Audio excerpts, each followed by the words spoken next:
నమస్తే, welcome to NCN news. నేను కళ్యాణి. బులెటిన్లో ముందుగా హెడ్లైన్స్ చూద్దాం.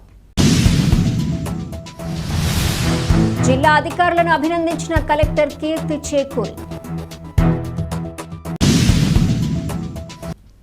ముందస్తు జాగ్రత్తలు తీసుకోవటం ద్వారా మొంతా తుఫాన్ ప్రభావాన్ని సమర్థవంతంగా ఎదుర్కొన్న జిల్లా అధికారులను జిల్లా కలెక్టర్ కీర్తి చేకూరి అభినందించారు.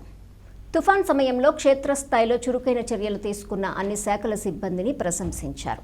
జిల్లాలో తుఫాన్ అనంతర పరిస్థితులను సమీక్షిస్తూ కలెక్టర్ మాట్లాడారు. జిల్లాకు సంబంధించి పోస్ట్ డిజాస్టర్ మేనేజ్మెంట్ ప్లాన్ సిద్ధం చేయనున్నట్లు తెలిపారు.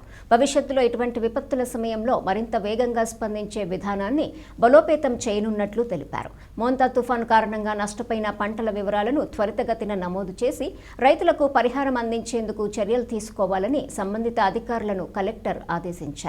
అదేవిధంగా జిల్లా ప్రజా గ్రీవెన్స్ సెల్లో 200కు పైగా అర్జీలు స్వీకరించబడ్డాయని అన్నారు.